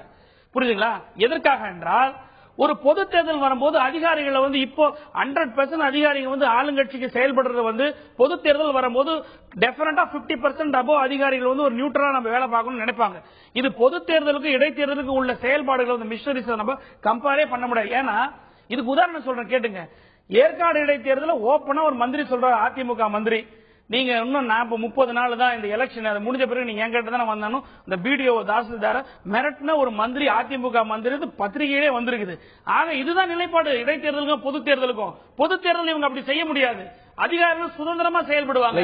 இதே போல குற்றச்சாட்டு அன்றைய திமுக அமைச்சர்கள் மீது ஒவ்வொரு இடைத்தேர்தலையும் இருந்தது. நீங்க இடைத்தேர்தலில் வந்து குற்றச்சாட்டு, அதாவது இந்த மாதிரி ஒரு பிளாரிங்கா ஒரு டேரிங்கா வந்து ஒரு மந்திரி வந்து டைரக்டா வந்து சொல்ற விஷயத்தை வந்து ஆதாரத்தோட பத்திரிகையில வரக்கூடிய அளவுக்கு எங்களுடைய திராவிட முன்னேற்ற கழக ஆட்சியில எந்த மந்திரியாவது அதிகாரிகளை கூப்பிட்டு இப்படி மிரட்டி நீ இப்படிதான் செய்யணும் அப்படிதான் செய்யணும்னு சொல்லி நடவடிக்கை எடுத்திருக்காங்களா? வந்திருக்கா?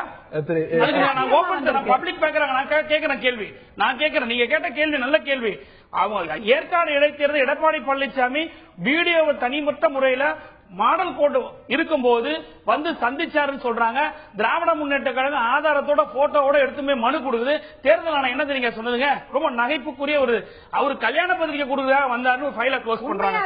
இதை விட ஒரு நகைப்புக்குரிய ஒரு கையாளு பக்கம் வந்து தேர்தல் ஆணையம் சார் ஆளுங்கட்சி வந்து செய்யறது எங்க போய் சொல்ல முடியும்? இவங்க ஆட்சி நடக்கும் சொல்லுங்க, கல்யாண பத்திரிகை கொடுக்கறதுக்கு மந்திரி இருக்கக்கூடிய இடத்துக்கு வீடியோ நடத்தை விதிமுறை இருக்கக்கூடிய காலகட்டத்தில் அதுவும் காலையில 7 மணிக்கு முன்னாடி போறது என்ன அவசியம் இருக்கு? ஒரு கல்யாணம் இருக்கும்போது கொடுத்திருப்பாரு. அது சரி, ஒண்ணுமே இல்ல. ஒரு நிமிஷம் சகோதரர், இதே டிபேட்ஸ் இதே இத்தனை சேனல் இருந்து திராவிட முன்னேற்ற கழக ஆட்சியில இத்தனை சேனல்ஸ் இருந்து இத்தனை டிபேட்ஸ் நடந்திருந்தால் அந்த காலகட்டத்தில் நீங்களே உட்கார்ந்து திமுக இருந்த மந்திரிகள் என்னெல்லாம் செஞ்சாங்க, யாரையெல்லாம் மிரட்டினாங்க, என்னவெல்லாம் நடந்ததுன்னு வந்திருக்கோம். அன்னைக்கு பத்திரிகை வந்தது, படிச்சவங்க ஊடகமே இல்லாத காலத்துல வெறும் கையில எழுதி பத்திரிகை வளர்த்து உருவாக்கி வந்த திமுக தான் அன்னைக்கு இவ்வளவு பெரிய மீடியாஸ் இல்லாத போது, இவ்வளவு பெரிய பத்திரிகை இல்லாத போது அப்படி வளர்ந்த எத்தனையோ தேர்தலை சந்திச்சிருக்கிறது. ஊடகங்கள் வந்ததுனால மட்டுமே அதை வந்து ஒரு தளமா பயன்படுத்துறாங்க. நீங்க தவறு நினைக்கக்கூடாது. உங்க தலைவர் வளர்த்த இயக்கம் இல்லைங்க, பேரறிஞர் அண்ணா உருவாக்கி வளர்த்த இயக்கம். அந்த இயக்கத்திலிருந்து வந்ததுதான். அந்த இயக்கத்திலிருந்து புரட்சி தலைவர் எம்ஜிஆர் ஜெயலலிதா தியாகம் பண்ணி உருவாக்கிட்டாங்களா இயக்கத்தை? உங்க தலைவர் தியாகம் பண்ணாரா? அபகரிச்சிட்டு வந்தாரு. நீங்க தனிப்பட்ட முறையில போகாதீங்க. ஜெயலலிதா இந்த உங்களுடைய கட்சி தலைமையா வந்தது, அது ஒரு விபத்து. நன்மை. திரு சேகர் உங்களுடைய இறுதி வார்த்தை கேட்கும். திரு சேகர் உங்களுடைய இறுதி வார்த்தை. இல்ல, நம்ம ரவீந்திரன் துரைசாமி பல்வேறு ஊகங்களை சொன்னார்கள். ஊடகங்கள் மூலமாக ஊகடங்களை சொல்லிக் கொண்டிருக்கிறார் என்று நான் கருதுகிறேன். இந்த இடைத்தேர்தல் ஒரு மிகப்பெரிய மாற்றத்தை தமிழகத்தில் ஏற்படுத்தாது. இது இல்ல, அது என்னுடைய கருத்து. இது தமிழகத்தில் இந்த இடைத்தேர்தல் பெரும் மாற்றங்களை ஏற்படுத்தாது. உங்களை மாதிரி ஊடகங்களுக்கு ஒரு வாரத்துக்கு பேசுவதற்கு சப்ஜெக்ட், இடையிலே வந்து பணப்பரிமாற்றங்கள் நடக்கும் போது அதை ஒருவேளை நிற்கின்ற கட்சி கையங்களவுமாக பிடிக்கக்கூடிய சூழ்நிலை ஏற்பட்டால் அதுவும் செய்திகள். ஊடகங்களுக்கு போகும். தேமுதிக தலைவரை சந்திச்சு பேசுறது இதுல வந்து போட்டிடுறதா வேண்டாமா அப்படின்னு என்னுடைய கருத்தை சொல்ல சொன்னீர்கள். என்னுடைய மொத்த கருத்தினுடைய ஒரு பகுதி இது, முழு கருத்தும் அல்ல. நான் முழு கருத்தை சொல்வதற்கு முன்னாலே ஹரி முந்தி கொண்டால் எப்படி சொல்ல முடியும்? ஆகவே பாரதிய ஜனதா கட்சி இப்போது தேசிய ஜனநாயக கூட்டணியுடைய ஆலோசனையோடு இந்த தேர்தலை சந்திப்பதற்கான முழு முயற்சியிலே களத்திலே இறங்கி இருக்கிறது, ஈடுபட்டிருக்கிறது. பிரதான கட்சிகள், முதல்நிலை கட்சிகள், நாங்கள் தான் தமிழகத்தின் எதிர்கட்சிகள் என்ற ஆண்ட கட்சிகள் எல்லாம் ஓடி போய்விட்ட நிலைமையிலே நாங்கள் தைரியமாக களத்திலே நிற்கிறோம். ஆகவே இறுதி முடிவு பின்னாலே தெரியும். ஆனால் ஒன்று மட்டும் நிச்சயம், இந்த தேர்தலிலே யார் நின்றாலும் கூட அவர்களை போட்டியிடுவதற்கு ஜனநாயக முறையிலே இந்த அரசாங்கம் நிச்சயமாக வெற்றி பெற்று விடுவோம் என்று நம்புகின்ற சர்வ வல்லமை விடுத்த ஜெயலலிதா அனுமதித்து அவர்களுடைய பலத்தை சமமாக பாவித்து ஜனநாயக முறையத்தில் இந்த தேர்தலை நடத்த வேண்டும் என்பதுதான் தமிழ் மக்களுடைய ஆசையாக இருக்கிறது என்பதுதான் என்னுடைய இறுதி கருத்து. ரொம்ப சுருக்கமான இறுதிவாதம். இடைத்தேர்தல் சூழ்நிலை வேற, பொது தேர்தல் சூழ்நிலை வேற. நான் சேகரோட கருத்தை ஒத்துக்கிறேன். சேகருக்கு ஒரு அட்வான்டேஜ் இருக்கு. காங்கிரஸோட அவங்க பெரிய கட்சின்னு நிரூபிக்கலாம். அவங்க போட்டி அங்கதான், அதுல பெரிய கட்சி நிரூபிக்கலாம். அந்த அட்வான்டேஜ் இருக்கு. ரைட். இந்த ஒரு இடைத்தேர்தல் பல கேள்விகளை எழுப்பியிருக்கிறது. தமிழ்நாட்டு அரசாங்கத்துடைய முதலமைச்சர் களமிறங்கக்கூடிய ஒரு தேர்தல் அப்படிங்கிறதுனால நிச்சயமாக எல்லாருடைய கவனமும் ஒட்டுமொத்த அரசியல் கவனமும் திரும்பி இருக்கக்கூடிய இடம் ஆர்கே நகர், டாக்டர் ராதாகிருஷ்ணன் நகர் என்று சொன்னால் மிகையல்ல. நிச்சயமாக ஒரு ஜெயலலிதா களமிறங்கிறார். திமுக களத்தில் இல்லை என்றாலும் கூட ஒரு சுவாரஸ்யமான ஒரு களமாக இருக்க போகிறது. மற்ற பல கட்சிகள் என்ன நிலைப்பாட்டை எடுக்க போகின்றன, ஒரு பொது வேட்பாளருக்கான ஒரு வாய்ப்பு இருக்கிறதா, எப்படிப்பட்ட ஒரு களமாக இருக்க போகிறது என்கிற கேள்வி எழுந்திருக்கிறது. திரு ரவீந்திரன் துரைசாமி அவருடைய கணிப்பு, இது வந்து ஜெயலலிதா வெர்சஸ் திமுக ஒரு களமாக எழுப்பல. எல்லாம் மற்ற பல கட்சிகளும் கூட 2016 தான் தங்களுடைய முழு கவனத்தையும் தங்களுடைய மிஷினருடைய கவனத்தையும் நோக்கத்தையும் வைத்திருக்கும் அப்படிங்கிறது அவருடைய கணிப்பாகவும் இருக்க போகிறது. எது எப்படி இருந்தாலும் இந்த ஒட்டுமொத்த அரசியல் கவனமும் இந்த தேர்தல் நோக்கி, இந்த தொகுதி நோக்கி இருக்க போகிறது என்று சொன்னால் நிச்சயம் மிக அல்ல. நிகழ்ச்சியில் பங்கு பெற்ற சி.ஆர். சரஸ்வதி அவர்களுக்கும், திரு ரவீந்திரன் துரைசாமி அவர்களுக்கும், திரு பரந்தாமன் அவர்களுக்கும், திரு எஸ்.ஆர். சேகர் அவர்களுக்கும், சற்று நேரத்துக்கு முன்பாக நம்முடைய பங்கேற்ற திரு டிராபிக் ராமசாமி அவர்களுக்கும், பார்த்த நேர்களுக்கும் நன்றி கூறி விடைபெறுகின்றோம். வணக்கம்.